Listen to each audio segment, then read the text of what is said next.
नमस्कार, मैं हूं रविंद्र जैन और आप देखना शुरू कर चुके हैं सबकी खबर। ऐसा लग रहा है कि मध्य प्रदेश में अब भारतीय जनता पार्टी में मुख्यमंत्री की रेस शुरू हो चुकी है। ऐसा लग रहा है कि मध्य प्रदेश में मुख्यमंत्री बनने के लिए भारतीय जनता पार्टी के कम से कम 10 नेता सामने आ चुके हैं और बयान भी दे रहे हैं। ऐसा नहीं है कि केवल वो प्रयास कर रहे हैं, वो सार्वजनिक मंचों से बयान भी दे रहे हैं। हमने देखा था कि अभी कैलाश विजयवर्गीय जी ने इंदौर में कहा था कि वे केवल विधायक बनने के लिए चुनाव नहीं लड़ रहे हैं, उन्हें बड़ी जिम्मेदारी चाहिए। उन्होंने इशारे में कहा कि मुख्यमंत्री की कुर्सी पर उनकी नज़र है। दूसरी ओर शिवराज सिंह जी चौहान जब डिंडोरी गए तो उन्होंने भरी पब्लिक में पूछा कि बताइए अगली बार मुझे मुख्यमंत्री होना चाहिए नहीं होना चाहिए। और ऐसा ही बयान कल मध्य प्रदेश के लोक निर्माण मंत्री गोपाल भार्गव जी ने भी दिया है। उनका कहना है कि उनके गुरु ने कहा है कि इस बार तुम चुनाव लड़ो, शायद इस बार तुम्हारी लॉटरी लग जाए। उनका भी सीधा कहना था कि मुख्यमंत्री के लिए ही वे इस बार चुनाव लड़ रहे हैं। इसी प्रकार कई तमाम और नेता, उनके समर्थक जो चुनाव प्रचार कर रहे हैं, वो भी ये कह रहे हैं कि हमारे नेताजी अब किसे मुख्यमंत्री पद के दावेदार होंगे। आप दिमनी चले जाइए, आप नरसिंहपुर चले जाइए, आप निवास चले जाइए मंडला में, तमाम सारे जहाँ बड़े नेता केंद्रीय मंत्री चुनाव लड़ रहे हैं, अधिकांश स्थान पर एक ही प्रचार है कि वो मुख्यमंत्री पद के प्रबल दावेदार हैं। हमारे साथ मध्य प्रदेश के वरिष्ठ पत्रकार अरुण दीक्षित जी हैं। उनसे समझने की कोशिश करते कि क्या वाकई मध्य प्रदेश भारतीय जनता पार्टी में मुख्यमंत्री की कुर्सी को लेकर छीना झपटी शुरू हो चुकी है, क्या लड़ाई शुरू हो चुकी है, क्या विवाद शुरू हो चुका है और ये विवाद कहाँ जाके थमेगा। आपका बहुत बहुत स्वागत है अरुण जी। अरुण जी, जिस तरह का ये पिछले 2-3 दिन में माहौल बना है मध्य प्रदेश में, पहली बात तो ये कि भारतीय जनता पार्टी को बहुमत मिलेगा या नहीं मिलेगा ये भविष्य के गर्त में है, लेकिन इतना तो तय हो गया कि अभी से ही 8 से 10 भारतीय जनता पार्टी के दावेदार वो कम से कम सामने आ गए हैं। किस रूप में देखते हैं आप इसे? देखिए, आपको याद होगा कि केंद्रीय नेतृत्व ने कहा था कि मध्य प्रदेश में हम सामूहिक नेतृत्व में चुनाव लड़ेंगे।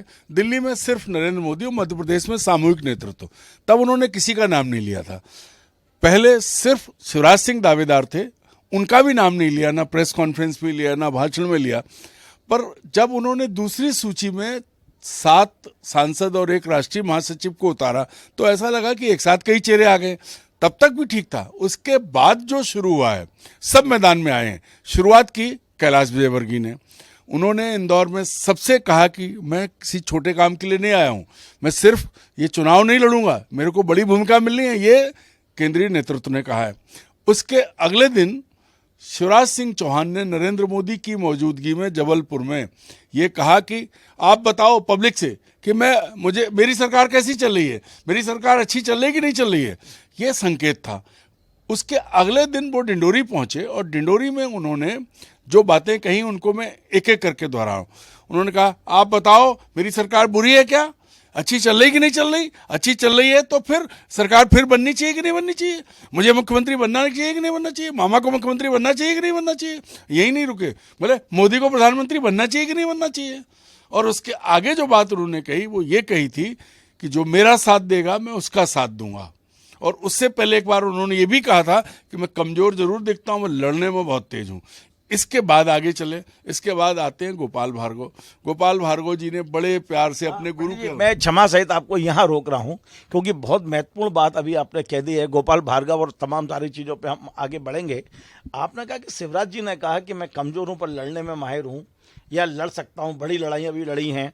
और उन्होंने प्रधानमंत्री के सामने भी कहा कि बताइए कैसी सरकार चल रही है। तीसरा उन्होंने ये भी कि प्रधानमंत्री नरेंद्र मोदी को होना चाहिए नहीं होना चाहिए, ये क्या केवल मध्य प्रदेश की जनता तय करेगी। तो इसके अर्थ क्या हैं? देखिए हाँ, मैं बड़ा क्लियर पूछ रहा हूं, वैसे ही बात बता रहा हूं। इसका अर्थ है कि अभी तक आप और हम पत्रकार के तौर पर देख रहे हैं, पिछले 9 साल में, 10 साल में कहें, नरेंद्र मोदी के विकल्प के तौर पर एक भी नाम बीजेपी के अंदर नहीं आया और किसी ने ये नहीं कहा कि होना चाहिए कि नहीं। सवालिया निशान तो किसी ने लगाया ही नहीं। मुझे ऐसा लगता है कि जिन नरेंद्र मोदी और अमित शाह ने 17 साल के मुख्यमंत्री शिवराज सिंह पर सवालिया निशान लगाया, उन दोनों पर शिवराज सिंह ने एक झटके में सवालिया निशान लगा दिया। पहली बार कहीं एक बात ये तो उठी कि मोदी भी रिप्लेस किए जा सकते हैं, भले ही जनता से पूछा। ये अलग बात है कि देश में जनता नहीं चुनती, सांसद और विधायक मुख्यमंत्री और प्रधानमंत्री चुनते हैं, लेकिन जनता के दरबार में ये सवाल उठा के शिवराज सिंह चौहान ने ये साबित कर दिया है कि वो दिखने में कमजोर हों पर लड़ते बहुत तेजी से हैं, जो वो कह रहे हैं, और ये लड़ाई की शुरुआत है। क्या आपको लग रहा है कि भारतीय जनता पार्टी में बगावत का कहीं ना कहीं बीजारोपण मध्य प्रदेश में हो गया है? साफ है आप देखिए ना, अमित शाह ने पहली रैली में सामूहिक नेतृत्व की बात की, शिवराज सिंह जी का नाम नहीं लिया। प्रेस कॉन्फ्रेंस में आपने पूछा था तब भी उन्होंने नाम नहीं लिया। बाद में नरेंद्र सिंह तोमर ने भी नाम नहीं लिया। 25 सितंबर को तो नरेंद्र मोदी ने उनका सभा में नाम नहीं लिया, किसी योजना का जिक्र नहीं किया। उसके बाद, उसके ठीक 10 दिन बाद 25 सितंबर और 5 अक्टूबर को जबलपुर में शिवराज सिंह ने खुली चुनौती नरेंद्र मोदी को उनके सामने दी, बाया जनता, जनता के द्वारा सरकार कैसी चल रही है। जनता ने जवाब भी दिया। सवाल ये है कि क्या नरेंद्र मोदी उस वक्त उन्हें ये समझ में नहीं आया कि जो वो कर रहे थे, और उससे आगे बढ़े वो निवास डिंडोरी में जो 5 वाक्य उन्होंने कहे हैं, और उसमें ये है कि जो मेरा साथ देगा मैं उसका साथ दूंगा। ये किसको संकेत दिए उनने? ये बात वही मंच से कही। उन्होंने ये पूछा कि मोदी जी को प्रधानमंत्री बनना चाहिए कि नहीं बनना चाहिए। उसके बाद एक संकल्प है, जो मेरा साथ देगा मैं उसका साथ दूंगा।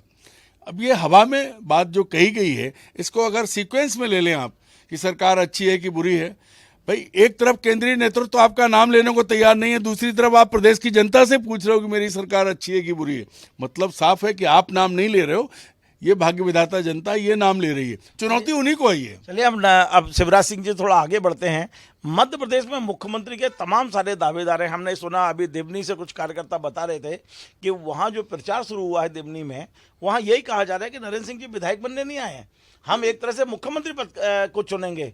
ऐसा ही प्रचार कहीं ना कहीं नरसिंहपुर में सुनाई दे रहा है, जबलपुर में सुनाई दे रहा है।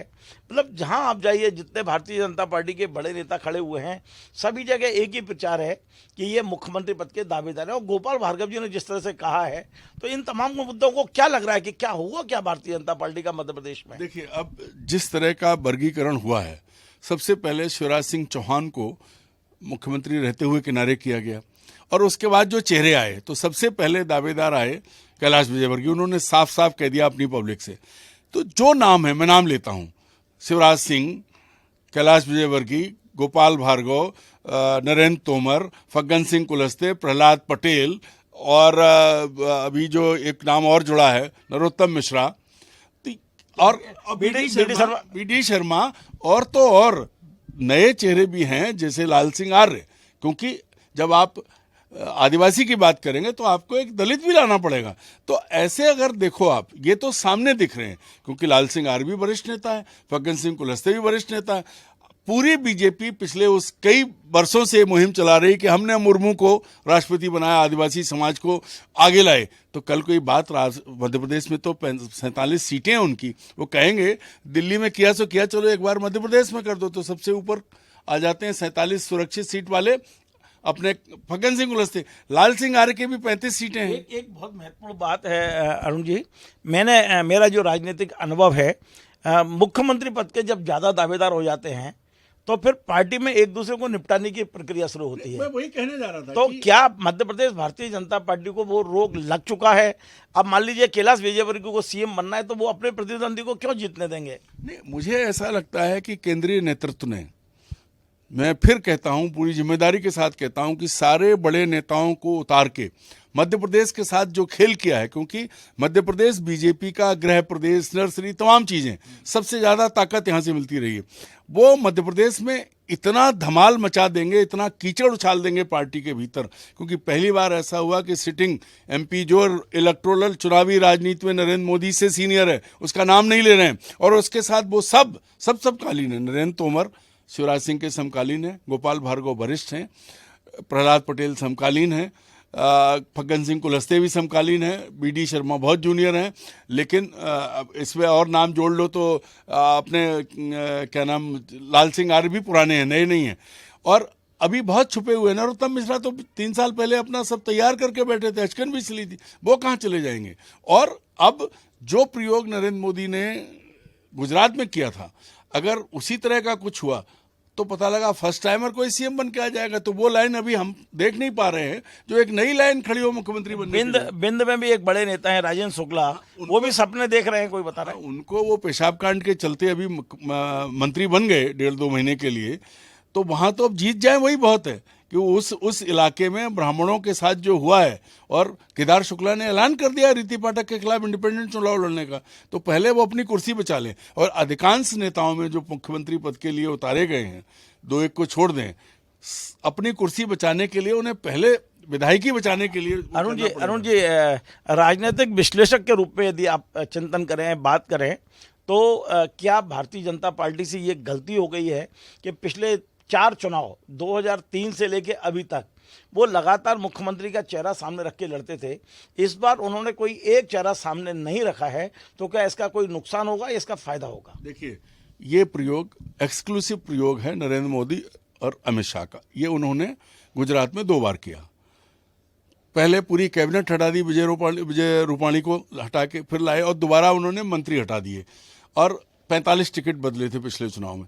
तो वो उनको लगता है कि जब हम वहाँ ऐसा करके जीत सकते हैं तो मध्य प्रदेश में भी कर लेंगे। पर वहाँ उन्होंने ये किया था कि सारे सीनियर्स को घर बैठा दिया था।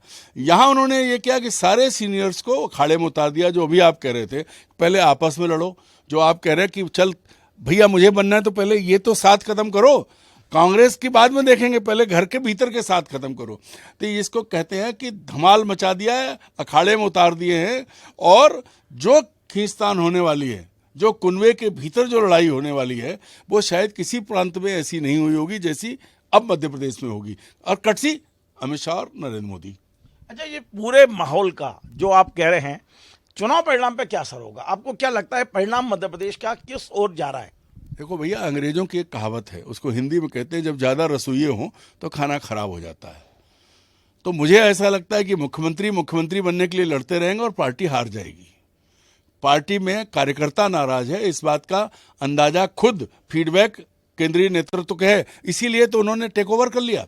आप पहली बार ये देख रहे होंगे कि मध्य प्रदेश में मध्य प्रदेश की इकाई या मध्य प्रदेश की सरकार की भूमिका नगण्य है। चुनाव संचालन कर रहे हैं दिल्ली से रिमोट कंट्रोल से अमित शाह, भोपाल में फिजिकली बैठ के धर्मेंद्र यादव और अश्विनी वैष्णव, और पूरी टीम नहीं, भूपेंद्र यादव और अश्विनी वैष्णव। तो ये जो टीम लगी है क्या? विष्णु शर्मा जो हैं, जिनको आप प्रदेश अध्यक्ष कहते हैं, आपको भी पता है, आप मुझसे ज़्यादा जानते हो, फील्ड में रहते हो, क्या हैसियत बची है? कोई एक फैसला नहीं कर पा रहे, सब कुछ दिल्ली के हाथ में है। तो पहली बार ऐसा होगा कि उन्होंने सब उतारे, तो ऐसी मचेगी कि उस अखाड़े में सब ये मिट्टी में लौटते रहेंगे और तब तक दूसरा बाजी मार जाएगा। चलिए, बहुत बहुत धन्यवाद। तो आपसे अरुण दीक्षित जी, जिनका कहना है कि अखाड़े में स्थिति ये हो गई है कि दुश्मन तो दिख नहीं रहा, आपस में एक दूसरे पे दाव आजमाना शुरू हो चुका है, और इसका असर मध्य प्रदेश भारतीय जनता पार्टी के चुनाव परिणाम पर बहुत ज़्यादा विपरीत पड़ने की संभावना है। और एक बहुत महत्वपूर्ण बात उन्होंने कही है, उनका कहना है कि जो हम बहुत दिनों से सुनते आ रहे थे कि भारतीय जनता पार्टी में कभी ना कभी बगावत होगी, और उसका बीजारोपण मध्य प्रदेश में हो चुका है। जिस तरह शिवराज सिंह जी चौहान ने चुनौती दी है कि मैं पतला दिखता जरूर हूँ, दुबला पतला, लेकिन मैं लड़ाई लड़ने में माहिर हूँ, मतलब ये तमाम सारी ऐसी चीज़ें हैं जिसके राजनीतिक विश्लेषण आपने किया है अरुण जी ने, और कहना है कि ये लड़ाई अब यहाँ थमने वाली नहीं है, और भारतीय जनता पार्टी के जितने दिग्गज उतार दिए गए हैं उससे भारतीय जनता पार्टी का भला कितना होगा नहीं पता, पर नुकसान साफ साफ दिखाई दे रहा है। आपको हमारा ये कार्यक्रम पसंद आए, इसे शेयर करें, लाइक करें, कमेंट करें। और मैंने आपसे पहले भी कहा, हम इस चैनल के लिए कभी आर्थिक सहयोग नहीं मांगते हैं, आपसे केवल इतना सहयोग मांगते हैं कि यदि आप फेसबुक पे इसे देख रहे हैं तो हमें फॉलो करें, और यदि आप यूट्यूब पे देख रहे हैं तो इसके सब्सक्राइब अवश्य करें। धन्यवाद।